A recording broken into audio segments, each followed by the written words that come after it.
Welcome to County Report this week. I'm Lorna Virgili. Thank you for joining us. Coming up in the next half hour, it is now the law in Maryland. Governor Larry Hogan signed the free community college bill. Plus, Executive Ike Leggett received a standing ovation at the Affordable Housing Conference. We'll tell you why. And later, the City of Rockville prepares to celebrate Memorial Day with its Hometown Holidays Music Fest tradition. But first, I270 is one of the most heavily traveled roads in our region. And though Governor Larry Hogan has announced there will be improvements to the corridor, local leaders are coming forward to urge the state to restart a study that would look at the northern portion of the highway. Susan Kennedy reports. Thousands of motorists spend many frustrated hours commuting on I-270. It ranks as one of this region's most congested roadways with more than 7 hours of heavy traffic daily. Last spring, Governor Larry Hogan announced plans to spend $9 billion to improve the highway, but a study to improve 270 between I-370 and Frederick has been postponed. Montgomery and Frederick County leaders have sent a letter to the state requesting that decision be reversed. You know, that's one of our highest priorities in this county for up-county traffic relief is 270. And so, you know, stopping any construction at 370 will really leave a lot of our up-county residents with not much of an improvement from their existing circumstances. Officials are also urging the state to incorporate one or more transit elements to the I-270 US 15 multimodal corridor study. Reamer says it's a critical piece in solving the highway's transportation woes. And that the solution for the future is not just to figure out how you get cars moving more efficiently, but is how do you get people moving more efficiently in a variety of modes. So if they want to take the bus, you know, that should be an option. And we think a project of this scale, a multi-billion-dollar project, really needs to include significant enhancements to transit. And that really this would be a major concern for us if the project were to ultimately move forward without any transit inclusion. Officials say they are waiting for a response from the state, but in the meantime will continue to advocate for restarting the study and keeping it on track as multimodal. In Rockville, I'm Susan Kennedy for County Report This Week. It is official. The state of Maryland will soon be offering scholarships of up to $5,000 to Marylanders who attend community college. Governor Larry Hogan signed into law the legislation that will go into effect next year. Families who earn less than $150,000 a year and adults earning less than $100,000 could qualify. It is a last dollar program, meaning the state would cover tuition left over after factoring in other scholarships and grants. To qualify, prospective students must enroll in one of Maryland's 16 community colleges. Montgomery College's president, Dr. Darian Pollard, called the bill groundbreaking and says the measure will have a huge impact in Montgomery County. We're deeply grateful for, I think, this visionary leadership by General Assembly to pass legislation to advance to the governor that will create opportunity and access for students who are working class and poor. One of the things we know for sure is that poverty continues to be the #1 barrier to college completion, and this legislation, which is groundbreaking for the state of Maryland, will allow us to be able to have a pathway for those students to come to college in their community college, and for that we're all most benefit for that. What do you think the impact is going to be here for Montgomery County? So I think one of the things about Montgomery County that people, I think, mistakenly believe that this is the land of brie and honey and everyone is wealthy and can go to college. The reality that we know, we have growing numbers of students who are receiving free and reduced meals in our K-12 space. We know that poverty is an issue in Montgomery County. This legislation will allow those students to have a dream. So we're taking poverty and we're taking taking money out of the affordability question out of college. Come in. And here's the part where all of us should be grateful about, is that we want to live in an economy and in a community where people are well educated. So this idea that education is a pathway is not just a personal value, it's also one that benefits the public as well. And my last question, I talked to Senator King. She's one of the co-sponsors of this legislation. She said this is just a step in the right direction. So I guess the same question I asked her, what are you hoping 5-10 years from now that our General Assembly will accomplish with a bill like this? So I think if this legislation, as described, is a stepping stone, I think there's several other possibilities. One is that this legislation requires students to go full-time. The clear majority of community college students do not attend full-time. So I think another iteration of this that is responsive to part-time students, that's responsive to working adults, which I know is a plan down the line for the legislation. And then this idea, I mean, would it be crazy if Maryland says that we want everybody to get a baccalaureate degree as well? So I think this is a stepping stone, and maybe in 10 years, Maryland can be one of the first states in the country that really says that we believe deeply in the value of education, so much so that we're going to help subsidize education for a baccalaureate degree as well.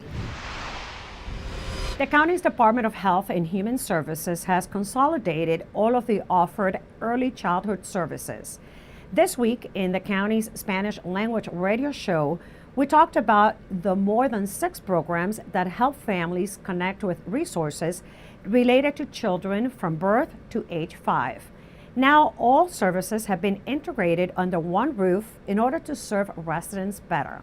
For the first time, all the programs that form early childhood services are together in one place. And this brings us a lot of hope to become stronger, to the opportunity to do things together as an early childhood services program, rather than the individual programs that conform early childhood services. For more information, visit the county's website or call 240-777-4769. Coming up next on County Report this week, County Executive Ike Leggett is recognized during the Affordable Housing Conference. And we're just a few weeks away from the primary elections, and the Board of Elections is still seeking volunteer bilingual election judges. Stay with us, we'll be right back. Did you know there are more than 10,000 county government phone numbers? But there's only one number you need to remember for non-emergency calls, 311. MC311 is Montgomery County government's online telephone information system. Need information? Have a problem or complaint? Trying to locate a county government facility? Call 311. The call center is open Monday through Friday, 7 a.m. to 7 p.m.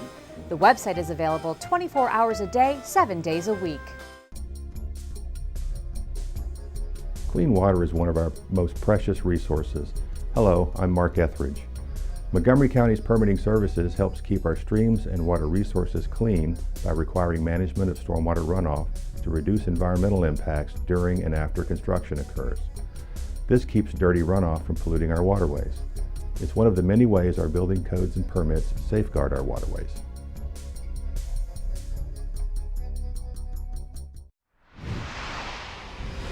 Welcome back to County Report this week. I'm Lorna Virgili. The 2018 Affordable Housing Conference was held at the Bethesda North Marriott Hotel. County Executive Ike Leggett received the Housing Partner Award, a certificate of special recognition from the U.S. Senate, and a certificate of special congressional recognition for his commitment to finding creative and enduring housing solutions in Montgomery County. People are surprised to realize that I'm not originally from Montgomery County. I grew up in the South, one of 13 kids, and lived in a 3-room shotgun house. Not 3 bedrooms, not 3 bathrooms, 3 rooms, period.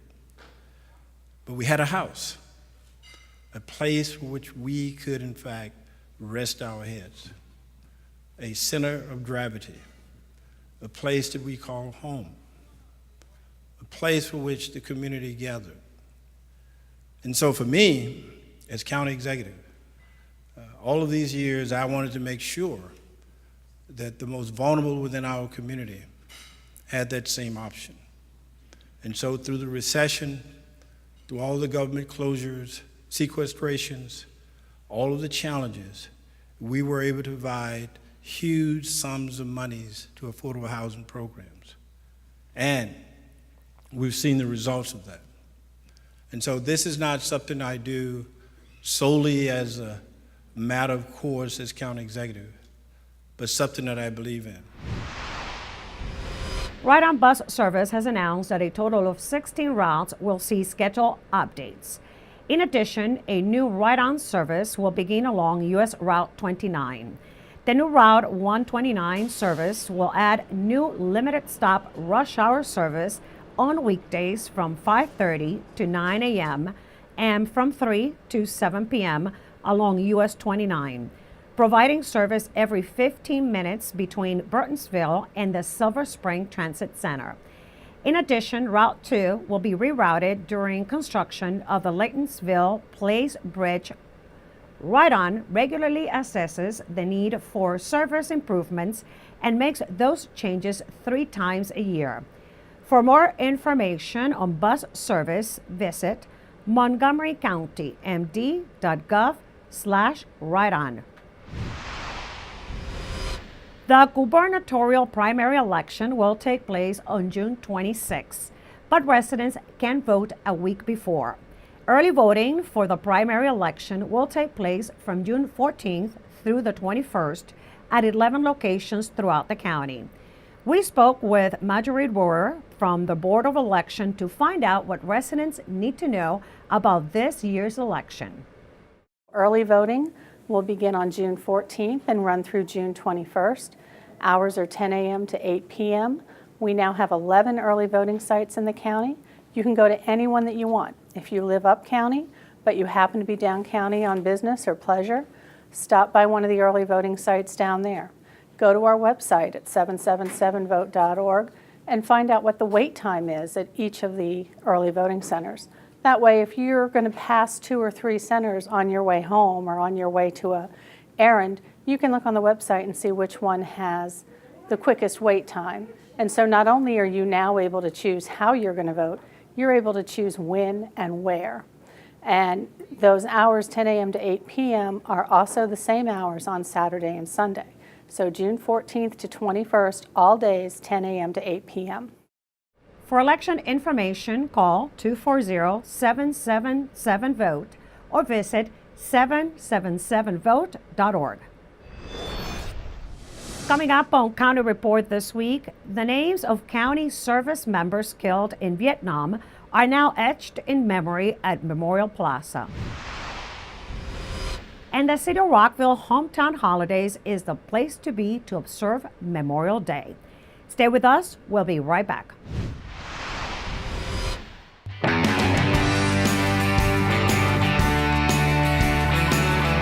Welcome to Hometown Holidays!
People think I'm trash, but they're wrong. Today I'm just an aluminum can, but one day I could be a stadium.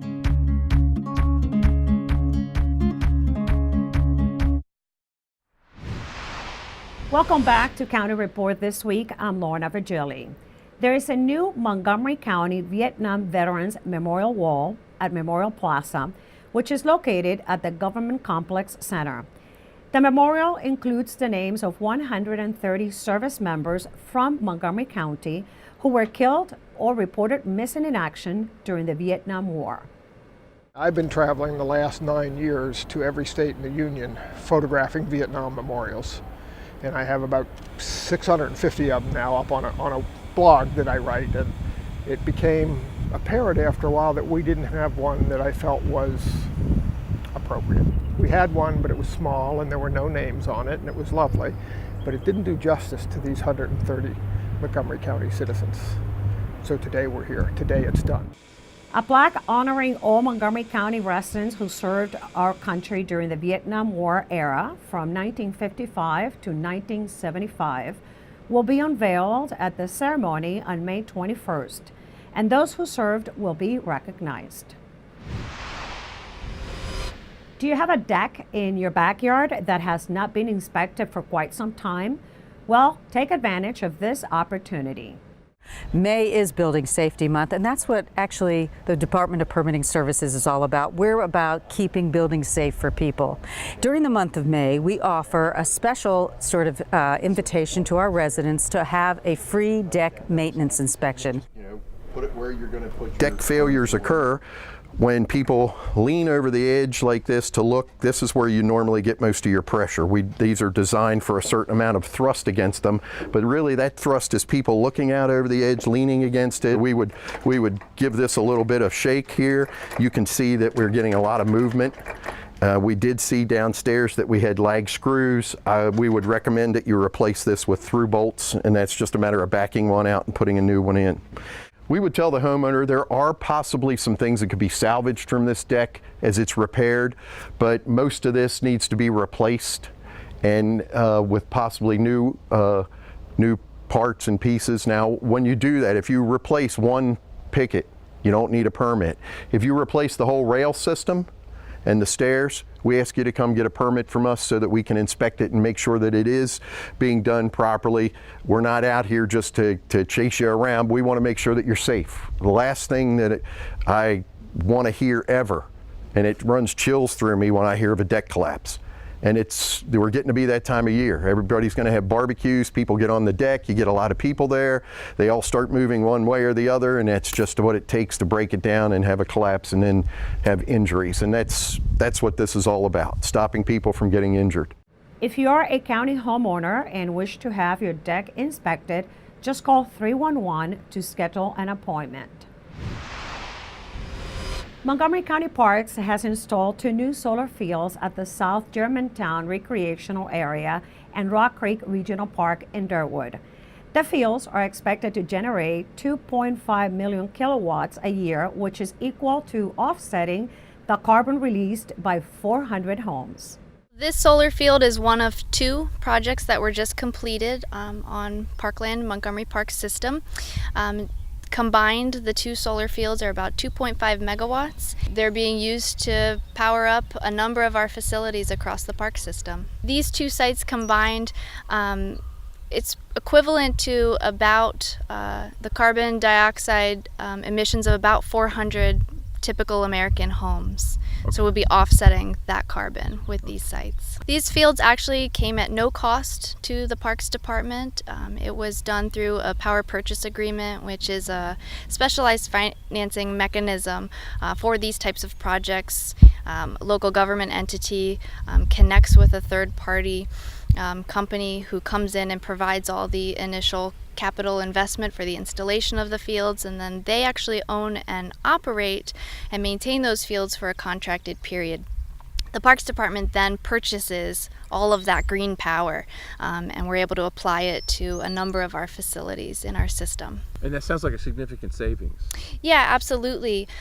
These 2 fields, we're expecting that the generated power is going to offset about or it will cover about 20 to 25% of our total electricity consumption in a year. What are the future plans for other solar fields in the park system? So Currently, we don't have plans for any additional solar fields, though we are a very large park system and there's a lot of land in the county that's parkland. Much of that is forested, environmentally sensitive, or already has existing or future planned uses. So that sort of cuts out a lot of available space that we might consider for solar fields. Instead, we're looking at doing more rooftop solar, parking canopies, and sort of smaller installations. We're awful close to the archery range and the golf driving range, which seemed like there could easily be some objects flying over these chain link fences and into the panels and probably break them. Sure. What kind of threat do arrows and golf balls pose? Arrows and golf balls can pose significant threats to a solar panel. Our hope is that our patrons in the parks who are using these facilities respect the solar panels and do everything they can to prevent their golf balls or their arrows from entering the solar panel areas. Rockville's premier event is just around the corner. Here's Rockville event specialist Amanda Knox with everything you need to know about the Hometown Holidays Music Fest. Hometown Holidays is a two-day music festival in Rockville Town Center. We've got 30 plus performances across 4 stages. The event also features the Taste of Rockville, which showcases local restaurants, a kids area, and new this year we've got yoga on the beach on Sunday morning at 10 a.m. brought to you by Thrive Yoga in the city. The Taste of Rockville features 15 restaurants that offer tastes of their best foods off their menus, and tickets can be purchased on site, and the proceeds benefit the Rockville Chamber of Commerce and the Community Ministries of Rockville. We've got 4 stages of entertainment, 30 plus performances, and we've got everything from country, rock, reggae, every genre is covered, and we also have entertainment for the kids as well. The Town Square stage features community groups and kids performers, so all the performances are kid-friendly. Then there is also the amusements area brought to you by Talk of the Town, and they have different inflatables and rides and stuff like that in the Regal parking lot. The Hometown Holiday festivities end on Monday, which is Memorial Day, with the ceremony and parade. So the ceremony starts at 9 a.m. with a musical tribute to America, and then at 9:30 the ceremony begins, and approximately 10:30 we start the parade. This year we've got 75 or so units that are participating, anything from dance troupes to community groups. We've got a couple of floats, so it's a great family-friendly event that makes its way through Town Center every Memorial Day. We hope that everyone comes out to Hometown Holidays and just has a really great time. It's a great sense of community, and we would love everybody in Rockville and all around the country really to come out and celebrate with us Memorial Day weekend. Coming up on County Report this week, the county's Green Fest was a total success. And the 23rd annual Taste of Wheaton Food Festival promises to bring diversity to the table. Stay with us. We'll be right back. In Montgomery County, we have a goal to reduce waste and recycle 70% of all waste by 2020. By recycling and reducing waste, we save natural resources and make our community even better. So recycle at home, work, school, everywhere, and keep recycling going. For more information, call the Montgomery County, Maryland Division of Solid Waste Services at 311 or visit montgomerycountymd.gov/recycling. Keep it going. Recycle more now. Election day is fast approaching. Is your registration current and accurate? Don't wait. Register online. It only takes minutes. Visit 777vote.org to check your registration. The deadline is June 5 at 9 p.m. You must be registered with either the Democratic or Republican Party to vote in the political party's primary election. Make sure your registration is up to date. Vote-by-mail ballots are also available. Visit the website to submit an application. Remember, your time, your voice, your vote. Welcome back to County Report this week. I'm Lorna Virgili. The Chinese Culture and Community Service Center hosted a celebration of Asian Pacific American Heritage Month at their art gallery in Gaithersburg. Special guest Yumi Hogan, the First Lady of Maryland, shared her story of being a Korean immigrant. Crystal Park has more. The First Lady of Maryland was the guest of honor at the Chinese Culture and Community Service Center's celebration of Asian Pacific American Heritage Month. Yumi Hogan is the first Korean-born First Lady of a U.S. state. Hogan spoke about her humble beginnings living on a chicken farm in South Korea to her journey to become First Lady of Maryland. Stories like hers are abundant within the first generation of Asian immigrants in the U.S. The event featured a traditional Japanese koto performance by the Washington Toho Koto Society. The koto is the national instrument of Japan. It has 13 strings and movable bridges. Players usually rest the instrument on their laps while plucking the strings. Additionally, there were calligraphy demonstrations in both Korean and Chinese styles. The theme was helping each other to achieve great harmony together. According to the U.S. Census Bureau, Asians make up 15% of Montgomery County. In Gaithersburg, I'm Crystal Park. Do not miss the 23rd annual Taste of Wheaton Food Festival on Sunday, June 3rd. Now, the event will not be at the Wheaton Triangle due to the construction project, but instead 1 block east of Wheaton Metro Station at the corner of Price Avenue and Fern Street. Again, the festival is free and showcases food from diverse restaurants in downtown Wheaton. There will be children's activities, exhibitors, a beer and wine garden, and entertainment including 4 bands. The Taste of Wheaton will take place from 11 a.m. to 5 p.m., and samples of food will range in price from $1 to $5 per taste. GreenFest is an annual event that brings together various groups to share their contributions towards having more eco-friendly practices in the county. MCTV's Jesudian Cruz has our story. Welcome everyone, I'm Jesudian Cruz here in Silver Spring for the Montgomery County GreenFest event. Today there's plenty of exhibits, workshops, and lots of fun for all. Let's check it out.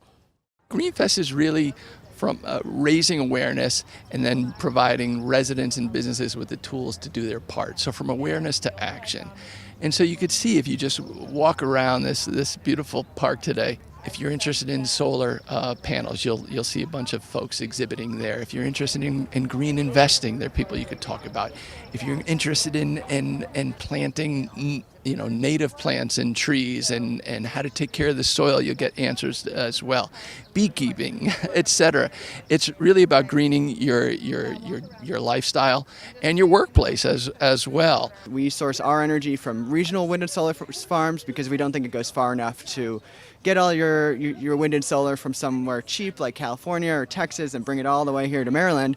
We source it regionally so that the benefits of clean energy, the cleaner air we breathe, increase in clean energy jobs, the tax benefits, that goes as local as possible. Everyone out there should take care of their lawn because that's actually what produces the most oxygen and cleans the most air. So if anything, people could have a healthy lawn. People understand sort of the stakes are high, that we need to all do our part. And so just taking a glance across and seeing how many people care about this issue, how many people are taking their kids to educate them about what they can do. Sustainability is about thinking about the other guy, future generations, not just of people, but of all living things. And so to the extent that a community is sort of cognizant of that, it embraces that ethic, that's a community you want to live in and nurture. The interest in going green is growing. For County Report this week, I am Jesudian Cruz. And now it's time to meet our pet of the week. This week, we introduce you to Rebel. She's only about 2.5 years old and has the energy to prove it. She's extremely playful and funny. She loves squeaky toys, ropes, and treats. She's an active dog who would do well with a person with an active lifestyle. But she's also incredibly snuggly and would make a great couch potato. Please call the Montgomery County Animal Services and Adoption Center at 240-773-5900 or visit Rebel on the web at montgomerycountymd.gov/ASD. And with that, we close this edition of County Report this week. Remember to like us on Facebook and to join us again at this time every week for a look at what's going on inside Montgomery County. I'm Lorna Virgili, and thank you for watching.